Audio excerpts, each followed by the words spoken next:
what's up, guys, and welcome to another episode of We Enjoy This Gaming. And today we are going to talk about the time I almost got blind. Well, the first time I recorded this, it sounded terrible and long and boring, so I'm going to make this short, sweet, and simple. So the day started out as a regular day. I was inside my science class and on my laptop doing my regular work and creeping out girls, you know, the usual. And after a while, I can see from the right side of my eye. It looked like something was shining into my eye from the sun. I don't know what it was, but I was just I was distracted, so I didn't notice it. And then I was like, "What the hell is going on? Am I hallucinating? Am I gonna die? Help me!" And the teacher said, "Are you okay?" And asked her if I could go to the nurse. And I went to the nurse, and she was like, "What's going on?" And I told her, "Doc, I think I'm going blind. To help me." No, that didn't really happen. I just told her that I couldn't see from the right side of my eye. So she checked what was going on, and then she called up my mom. She was like, "Excuse me, ma'am, your son doesn't really make fake complaints, so I'm calling on the behalf of him to say if you could come and pick him up and, bring him to the hospital." And my mom was like, "What? Okay." And she picked me up. While driving to the hospital, I couldn't talk that.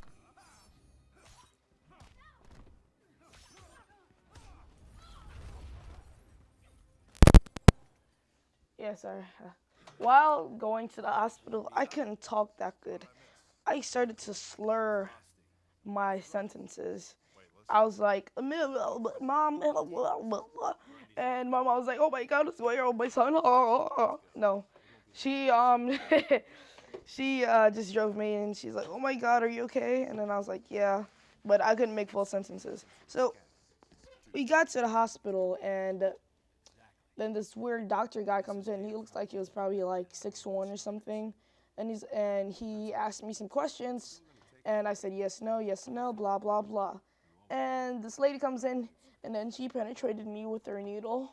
No, that sounds really wrong. She just inserted her the needle inside of my arm to take some blood samples, and it didn't hurt at all. Don't worry. You know what they say: the first time always hurts. Well, it wasn't the first time for me, ladies.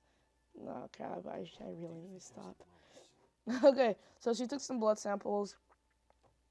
I went to go examine them to see what's going on. 10 minutes later, this lady comes in with this weird machine, and she, I don't know what it was, but it's like a bunch of wires she put on me, like, you see in the movies. But it wasn't the same exact type of thing. It was different.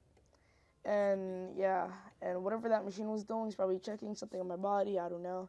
And the same lady comes back 10 minutes later and to see if I could see that well. No, I can't. I can't see it from the right side of my eye, woman. And I did an eye test. Well, I failed it, and I was like, "Let me do it again. I can't wear glasses. Kids are gonna think I'm." And yeah, I took the test and failed it 3 times. And then went back into the room, and this weird guy comes with the wheelchair. He's like, "Hey, little boy, want to go for a ride?" No, I'm kidding. So I went on the wheelchair, and he took me upstairs while my mom was beside me. And upstairs had cable. They had, like, cable TV. So I had to sit inside a room and watch some cable TV. While this weird lady on the bed, he's like, "Kid, you better run. You don't know what they're doing to me in here. You better run for your life or your next penetration." Oh, and died. No, I'm kidding. But yeah, it was this really sick lady. And then this guy took me inside this room. It was dark, and then he laid me on to this bed thingy, and it was this machine. I was like, "What the hell am I being probed in here?" I didn't say that, but then I went inside the machine, and it inserted me into this big giant hole thingy. Don't think negative, guys. And it started to spin. You know that thing you see? I don't know what it's called. And it was checking my brain, and he was saying that it was only a quick checkup on my brain. He said it's probably going to take 20 minutes to process. After it was done, and I went back into the room. After that, he said everything was fine, and then the rest that I could remember is that me and my mom went home. After going home, my street was blocked off, so we couldn't get, cops everywhere.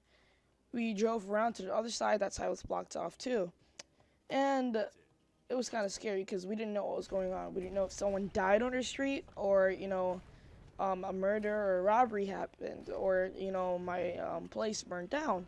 So my mom was pretty concerned about what was going on. So I asked the cop if we could drive into where we live and go. So my friend was outside playing some soccer.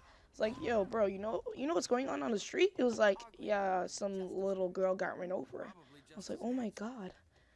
And I felt really bad for the little girl. But before even asking my friend, I thought, after asking my friend, I thought that my friend got ran over, because he said he didn't know what gender it was until it got. I knew what gender the person was until it was on the news. So I thought my friend got ran over. I thought my good friend Randon got ran over because he's short and he's very hard to spot if you run him over. So I was kind of sad. So then I saw him at school the next day. I was like, oh my god, you're alive. He's like, what are you talking about? A kid got run over on the street. He was like, what? And long story short, my friends thought I made an excuse just to get out of science class. I was like, you know what, guys? F you. Hope you go die in a hole. I choke on a chode or some crap. Yeah, I said it. And hope you guys enjoy, and see you guys in the next video. Subscribe if you're new to the channel, and if you like these type of stories, like that button, click that button, tap that button, suck that button, and I'll see you guys in the next video. Lizard Army. Oh.